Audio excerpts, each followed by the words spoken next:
to Asaduddin Owaisi, MIM chief, who's joining me from Bidar in Karnataka.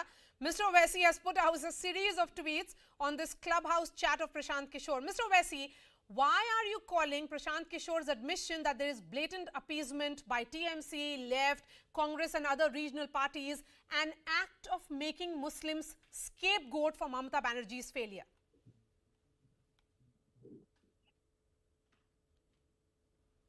Well, you see, Mr. Prashant Kishore's opinion are not his personal opinion. One should understand clearly. He is a core strategist, and what he says is being reflected by Mamata Banerjee, by herself individually, and by her party. And why do I say that? Is that in her own election manifesto, she has not mentioned once the word Muslim.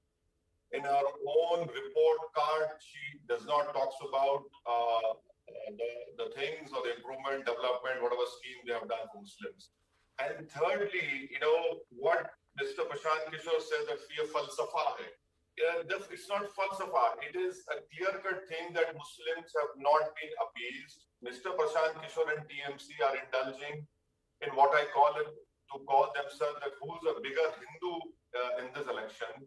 And that is why you see that Mamata Banerjee had to say that she is has a good Shanliya Gotra.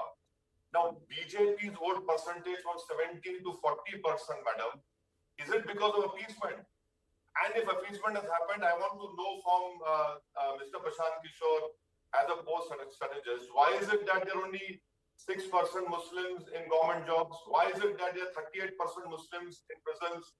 Why is it that you have only 11% Muslims in higher education? Why is it that there are only 2% Muslim teachers or professors in higher education?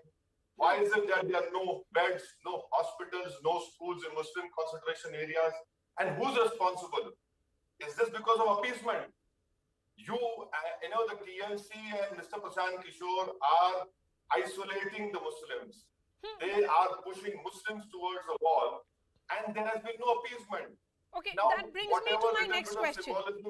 Since you're talking about isolation, I want to understand, isn't it a fact that an ecosystem of sorts has been created to grab the Muslim votes? It's happening in all the states.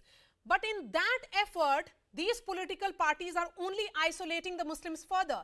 Look at what has happened in Bihar. 18% Muslims of Bihar are redundant because of their collective strengths do not matter anymore. 35% Muslims of Assam or 20% Muslims of, Uttar Pradesh. Do you think that they have been reduced to numbers who do not really have a numerical strength?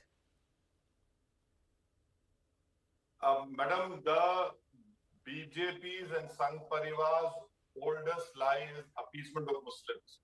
But if you check that and you debate with them on the basis of empirical data, it clearly exposes them that is the biggest lie.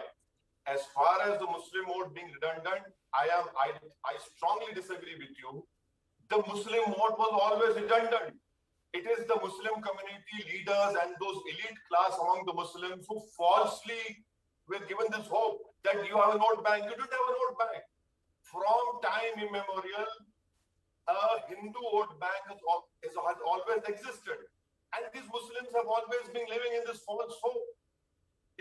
And what Mr. Prashant Kishore says that the Hindus of West Bengal feel that here is our moment, now we have got ourselves. That is wrong. That is completely wrong. There has always been a Hindu vote bank in this country. There has never been a Muslim vote bank. And let me also very categorically tell you that yes, Muslims will also have to take this responsibility partly because you as a community, you have completely mortgaged your vote with these so-called secular parties who indulge in symbolism like what Mamata Banerjee has been doing, wearing an ondi over her head, saying Allahu Akbar. Now even that symbolism, Mamata Banerjee is afraid to do because she knows for a fact that it is the Hindu vote which she has to get. So it is high time that the Muslim realize that your education, your security, your school, your children's future has never been addressed. You have only been given this symbolism and it is time to wake up. And what Mr. Prashant Kishore has said, that is what I have been saying for quite a few years.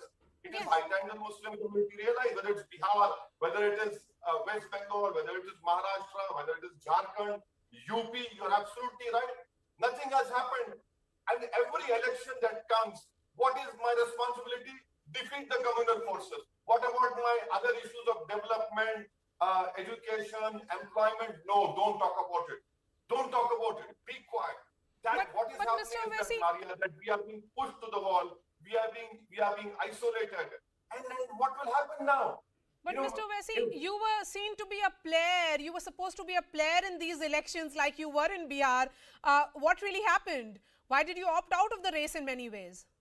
No. We have not opted out. Maria, you know, for 5 years ago in Bihar, we contested 6 seats.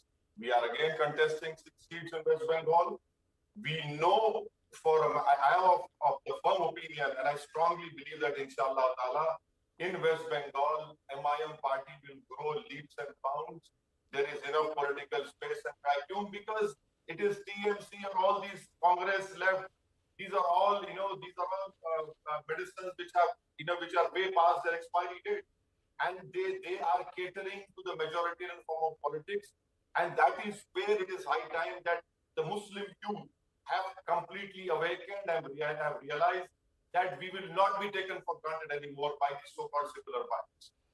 Mr. Owaisi, last question to you before I let you go. You are saying that the parties are catering to the majority. Don't you think that it is because of this alleged appeasement?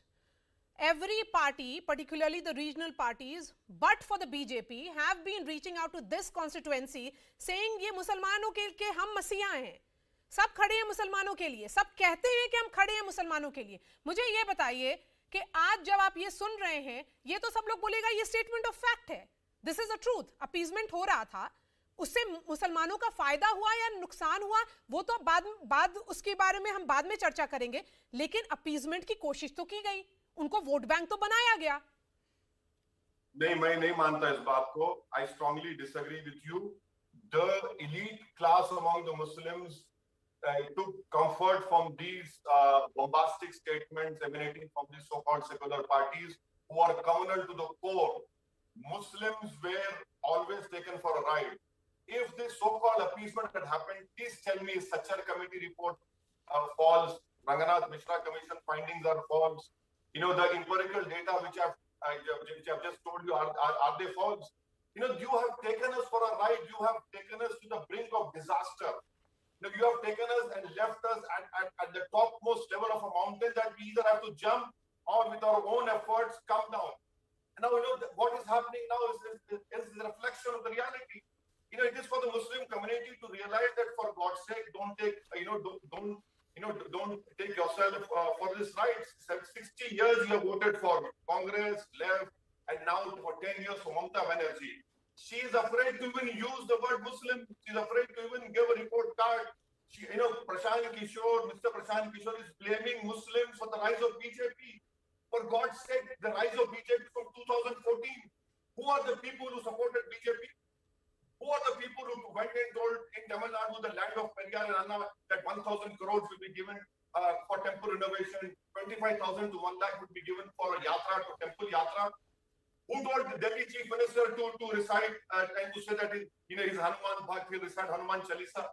What is the message you are giving to Indian democracy? Forget about Asad University and the Muslims. End of the day, our forefathers fought for independence to have a representative democracy. Where is the inclusiveness? Mark my words, in coming years, India's democracy will become like Israel democracy, where each and every party in Israel is trying for the Jewish vote. Here also the same thing is going to happen. Our democracy would be finished. You will be only catering to the majoritarian form of politics, which will not be good for everyone. All right. Owaisi Sahab, always a pleasure to have you on my shows. Thank you so much. Thank you for giving me time while you are there in the midst of an important event.